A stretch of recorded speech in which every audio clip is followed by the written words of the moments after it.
IT의 신! 자, 여러분, 제가 지난 시간에 압축할 종목 리스트 5개 말씀드렸는데요. 오늘은 종목에 대해서 좀 더 자세하게 설명드리도록 하겠습니다.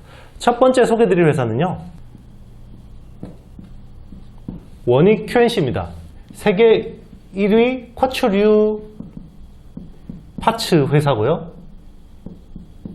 이 회사는 쿼츠 쪽에 점유율이 한 40% 정도 되고요. 그리고 이제 자회사가 MOMQ라고 있어요. 쿼츠 원재료를 하는 회사고요. 이게 한 36% 정도 하고 있습니다. 그리고 세정 사업이 12% 정도, 그리고 세라믹이 4% 정도. 이렇게 차지한다고 보시면 되겠습니다. 이 회사의 포인트는요, 중요한 거는 결국 지금 MOMQ입니다. MOMQ가 제일 중요하고요. 이 회사가 왜 중요하냐면요, 그동안에 적자를 냈습니다. 적자 덩어리였어요. 그런데 올해부터 완벽하게 미운 오리새끼에서 백조로 변하고 있습니다. 최근에 EQ에서 흑자 전환이 된 걸로 추정이 되고 있고요. 한 20억 정도 이익이 난 것 같습니다. 원래는 이 회사가 올해 연간으로 흑자 전환하는 게 목표였어요. 그런데 생각보다 적자 부분이 빨리 올라오고 있고, 그러면 올해 예상치 실적 대비해서 업사이드가 있을 수도 있죠. 그러면 2분기가 매출이 1603억, 그리고 영업이익이 244억 나왔습니다. 원래 한 200억 초반대가 컨센이었어요. 그런데 서프라이즈 나왔죠. 그런데 최근에 반도체 섹터가 밀리면서 주가가 하나도 안 올랐습니다. 오히려 내렸습니다. 그렇기 때문에 좋아지고 있고요. 일단 20년 실적은 매출이 5,256억, 그리고 영업이익이 412억이었어요. 그런데 지금 상반기만 영업이익이 444억 나왔습니다. 상반기만. 그러면 올해 가이던스가 뭐였냐면요, 5,800억에 750억 정도를 추정했어요. 그런데 상반기가 지금 거의 450억 나왔죠. 그럼 하반기 300억만 하면 가이던스가 되는 건데요, 당연히 이게 상향 조정 되겠죠.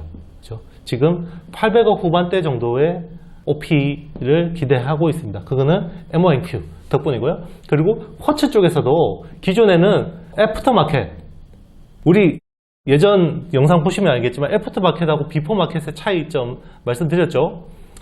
애프터마켓은 삼성전자나 하이닉스 같은 이런 데다가 납품하는 거고, 비포마켓은 장비회사한테 납품하는 거예요.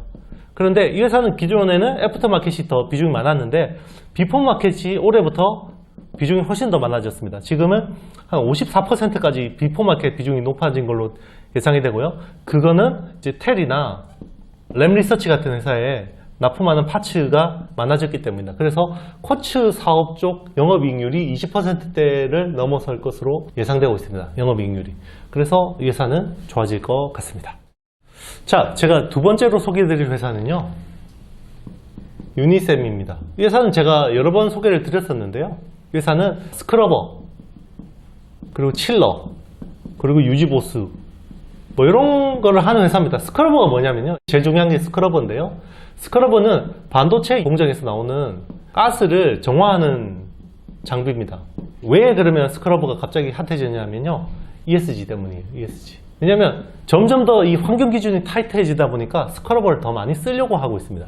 그러면 이 회사 같은 경우는 스크러버 쪽에서는 굉장히 기술력을 가지고 있는데요, 독보적인 기술력을 가지고 있는데, 그 기술력이 뭐냐면 가스 사용량이 많은데 이 회사가 많이 쓴다는 겁니다. 예를 들면 디퓨전 공정이나 메탈 공정, 이런 데는 가스가 굉장히 지독하게 많이 나오거든요. 이런 쪽은 어려운 거는 이 회사가 많이 하고요, 가스가 적은 공정은 경쟁사들이 주로 많이 하고 있습니다. 그리고 이 회사 같은 경우는 이 스크러버 가동 시간이 110일까지 나옵니다. 그런데 경쟁사들은 한 30일 정도밖에 안 나오거든요. 그러면 당연히 반도체 업체 입장에서는 오래 쓰는 것을 원하겠죠. 왜냐하면 이 스크러버를 유지 보수를 하려면 라인을 세워야 되죠. 근데 반도체 라인을 세우는 것은 굉장히 큰 금액이 들어간다. 그래서 유리한 회사다고 볼 수 있고요. 최근에 ESG 트렌드가 강화되면서 최근에 TSMC하고 SK 하이닉스 ESG 보고서예요, 스크러버를 앞으로 많이 투자하겠다라는 코멘트가 들어갔습니다. 그건 이제 공식화 해준 거죠. 그러면 미국에다가 지금 팹을 가득 설치를 해야 되는데, 그죠? 미국 땅에다가 설치하는 거기 때문에 환경 기준이 훨씬 까다로워요. 동남아, 아시아 같은 데 설치하는 것보다는. 그렇기 때문에 이런 스크러버 쪽 투자를 많이 해야 되고요. 그럼 숫자 한번 볼까요? EQ가 얼마 나왔냐면 861억 매출에 영업이익이 147억 나왔습니다. 당연히 서프라이즈가 나온 거고요. 작년 연간으로는 매출이 2150억 그리고 320억 나왔어요. 근데 21년은 2510억 그리고 440억 지금 추정이 되고 있는데요. 이 회사도 1Q, 2Q가 너무 잘 나와가지고요. 아마 상향 조정될 것 같습니다. 최소한 2800억에 500억은 나올 것 같거든요. 500억은 나올 것 같은데 지금 시총이 얼마냐? 4천억대 초반입니다. 4천억 초반인데요. 기술력 있고 앞으로 트렌드도 탔고 상대적인 기술력도 있고 미국 익스포저도 높고 충분히 압축할 만한 종목이죠. 자, 제가 세 번째로 소개해드릴 회사는요. 한미반도체입니다. 이렇게 올랐는데도 아직까지 더 오르나요? 예, 더 오릅니다. 왜? 그에 대해서 설명을 드릴게요. 이 회사는 비전 플레이스먼트 그리고 EMI 차폐 그리고 카메라 모듈 검사 장비 이런 것들을 하는 후공정 업체입니다. 후공정 업체인데요. 이런 부분에서 독보적인 기술을 가지고 있습니다. 대체가 안 된다는 거고요. 그래서 영업이익률이 30% 이상 나옵니다. 그리고 파운드리 익스포저가 굉장히 높습니다. 오사트라 그러죠. 이런 쪽에서는 세계 1등부터 5등 회사들은 다 이 회사 장비를 써야 됩니다. 그리고 최근에 중요한 포인트가 있었죠. 비전 플레이스먼트라는 게 최고 주력 장비인데 여기 엔진을 일본 디스코라는 일본의 회사의 엔진을 썼습니다. 이게 로열티가 한 40% 정도 됐어요. 만약 예를 들면 100억짜리 장비 팔면요 40억을 얘들한테 줬다는 거예요. 로열티를. 그러니까 자동차를 만들면 엔진을 여기 걸 쓴 건데요. 이거를 내재화를 했습니다. 국산화를 한 거죠. 우리 아베 소부장 이후로. 그게 4Q부터 반영이 됩니다. 4Q부터. 마이크로 소우라고 그러는데요. 미세 톱이죠. 반도체 패키징을 자르는 블레이드인데요. 그거를 내재화를 했습니다. 그리고 EMI 차폐 같은 경우는요. 최근에 이제 칩렛이라든지 X큐브, I큐브, 2.5D, 3D 반도체 패키징에서 반드시 필요합니다. 독점이에요. 그래서 이거를 대체할 수 있는 회사가 아직 글로벌리 별로 없습니다. 그렇기 때문에 앞으로도 업사이드가 충분하고요. 실적 한번 볼까요? 2분기가 매출 1087억 그리고 영업이익이 356억 나왔습니다. 작년 20년 매출이 2557억에 영업이익이 664억 나왔거든요. 올해 가이던스가 대충 3200억에 한 1000억 정도 봤어요. 그런데 지금 상반기가 너무 잘 나왔죠.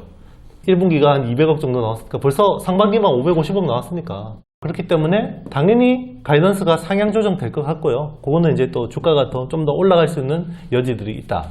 일단 마이크로소프트 부분이 굉장히 중요한 포인트고요. 그리고 이 회사 같은 경우는 외국인 비중이 낮습니다. 외국인 비중이 한 자릿수예요. 지금 시총이 1.7조 정도 되는데요. 굉장히 낮아요. 그러면 인덱스 MSCI 이런 거 그죠? 이런데 인덱스에 신규 편입이 되겠죠. 그러면 이런 데서 아마 의무적으로 담아야 될 거예요. 기계적으로 담을 겁니다. 그 타이밍을 보시면 되겠습니다. 자, 제가 네 번째로 소개해드릴 회사는요. KC텍입니다. 이 회사는요. CMP 장비와 소재를 하는데요. CMP는 기계, 화학적 연마 하는 회사고요. 장비도 하고 소재도 합니다. 소재는요. 용액에다가 미세한 알갱이가 세리아라는 히토류가 있는데요. 이게 아주 몇 마이크로미터 수준의 얇은 알갱이들이 들어가 있어서 요거를 웨이퍼 위에 올려놓고 이렇게 맷돌 갈듯이 문지르면요. 이게 평평하게 깎입니다. 그래서 평탄화 장비라고 보시면 되고요. 반도체를 계속 수직으로 쌓다 보니까 회로도 수직으로 쌓고 웨이퍼도 수직으로 쌓다 보니까 당연히 평탄화 장비가 많이 쓰일 수밖에 없고요. 국내 유일한 회사입니다. 국내 유일한 회사. 어플라이드 머티리얼즈가 사실상 독점하는 장비를 이 회사가 국산화한 회사라고 보시면 되겠습니다. 최근에 이제 삼성 낸드 플래시 쪽 수요가 늘면서 이 장비랑 소재 수요가 늘었고요. 그리고 SK 하이닉스 클리닝 장비 쪽도 조그맣게 하고 있는 사업들이 있는데 이런 것들도 앞으로 좋아지고 있습니다. 숫자 한번 볼게요. 올해 연간으로 보면요. 3,850억에 한 40억 정도 나올 수 있는데요. 지금 시총이 5,800억 정도밖에 안 됩니다. 시총이. 그렇기 때문에 충분히 지금은 저가 수준에서 모아갈 만한 종목이라고 생각하고 있습니다. 참고로 삼성전자가 지분 4.9% 꽂았어요. 그만큼 중요한 회사라는 거죠. 바인딩 시켜놓기 위해서 4.9% 지분을 꽂았고요. 그리고 향후에 기대하는 부분들은 파운드리 쪽입니다.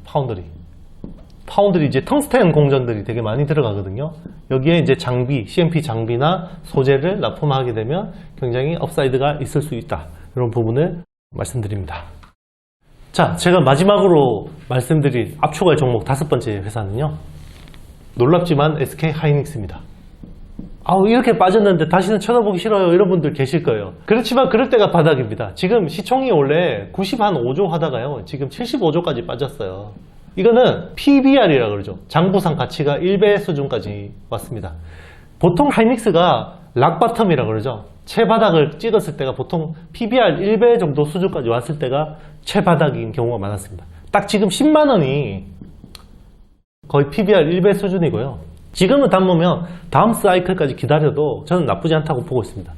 EQ 실적은요. 10.3조 매출에 영업이익 2.7조 정도 나왔습니다. 2.7조 정도 나왔고요. 이 회사 같은 경우는 매출에서 보면 D램이 한 70%, 낸드 플래시 같은 경우에 한 30% 정도, 그리고 시스템 반도체 쪽이 조그맣게 있는데 요거는 뭐 한 몇 프로 아주 미미한 수준이라고 보시면 되겠습니다. 이거는 이제 SK 하이닉스 시스템 IC. 누가 질문으로 물어보신 적이 계세요. 하이닉스가 비메모리 쪽도 하나요? 합니다. 이게 연간 한 7천억 정도 매출이 나와요. 그런데 워낙 뭐 이런 거에 비하면 미미한 수준이다 보니까 기타로 잡히는데요. 작년에 그래도 꽤 이쪽에서 잘 되고 있었고, 올해 21년 실적으로 보면요. 한 40조 정도에 한 10조 정도 이익이 날 것 같습니다. 이 중에서 40조 중에서 한 30조가 D램이라고 보시면 되고요. 그리고 한 10조 정도가 낸드 쪽입니다. 굉장히 심플한 회사고요. 앞으로 그러면 업사이드 좀 기대할 수 있는 재료들이 뭐가 있냐면요. 일단 인텔의 낸드 플래시 메모리 사업을 인수했습니다. 낸드 플래시 사업을 인수했고요. 이제 요거 때문에 낸드 플래시 쪽에서 2, 3위권으로 올라갈 수 있는 기반이 마련됐고, 그리고 왜 인텔을 낸드 플래시를 인수했냐면 기업용 SSD 쪽에서 컨트롤러 IC라는 칩셋이 되게 중요한데요. 요거를 확보하기 위한 차원도 있습니다. 그렇기 때문에 여기서 또 이제 기대감을 모을 수 있고요. D램에 대한 설명은 제가 지난 시간에 추세가 꺾인 게 아니다라고 말씀드렸기 때문에 D램에 대한 부분은 패스할 거고요. 이제 DDR5나 미세공정 이런 것들이 다 중첩되면서 굉장히 앞으로 좋아진다라고 보시면 되겠습니다. 그리고 또 중요한 부분이 하나 있어요. 이 회사가 아주 큰 부분은 아닌데요. 사이5라는 회사를 지분을 한 8, 9% 정도 인수를 했어요. 이 회사는 ARM의 아키텍처를 대체할 수 있는 리스크 기반의 코어를 제공해주는 회사입니다. 그래서 이런 쪽도 나중에는 중요한 부분이 될 수 있다는 거 좀 말씀드리겠습니다.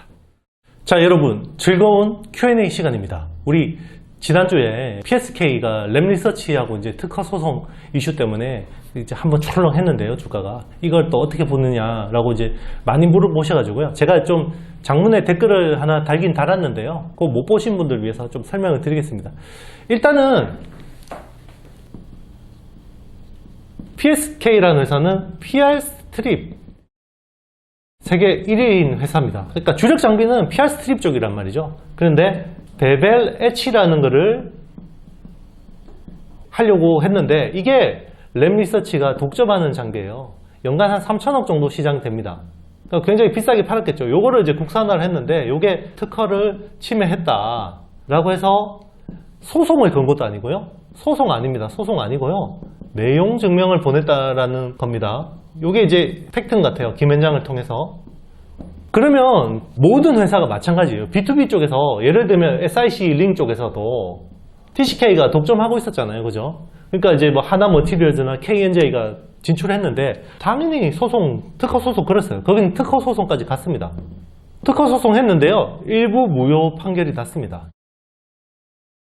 PSK 같은 경우는 일단은 주력 장비가 아닙니다. 주력 장비가 아니라 이거에 대한 기대감은 이 회사의 밸류에 크게 많이 녹아있지 않다라는 부분이 중요한 거고요. 그리고 이게 독점 회사가 이거를 걸었을 경우에는 특허 소송에서, 그리고 PSK 같은 회사도 규모가 크고 특허나 이런 법부 쪽이 잘 돼 있는 회사이기 때문에 이게 자신감이 없었다 그러면 절대 진출하지 않았을 거고요. 그리고 이런 것들은 독점 장비가 이원화될 때는 뭐 SK 하이닉스나 삼성전자에서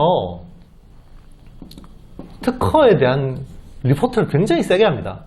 삼성 이런 수요처에서도 굉장히 많이 파악하고 있고요. 그런 허들을 다 넘었기 때문에 콜을 받은 겁니다. 콜을 받은 거예요. 그렇기 때문에 큰 걱정은 안 하셔도 될 거라는 게 제 생각입니다. 자, 여러분, 두렵고 힘드시겠지만 아신 여러분들, 우리 이럴 때 항상 또 지나고 나면 큰 기회일 경우가 되게 많습니다. 그렇기 때문에 계속 공부하시면서요, 준비를 하시는 게 좋습니다. 기회는 준비된 자에게만 오는 거거든요. 그리고 어떤 주중에 중요한 이벤트가 일어나는 경우에는요, 제가 댓글로 이렇게 좀 글을 남기도록 하겠습니다. 요즘같이 이렇게 변화무쌍한 시장에서는요, 좀 그런 것들이 필요할 것 같긴 합니다. 네. 자, 여러분, 제게 힘을 주십시오. 좋아요, 구독, 알림, 댓글 많이 남겨주시길 바라겠습니다. 제가 최선을 다해서 답변 드리도록 하겠습니다. 그리고 주말 꿀잠 주무시고요. 우리 또 열심히 공부해서 다음 주에 더 좋은 모습으로 찾아뵙도록 하겠습니다. 감사합니다. 안녕.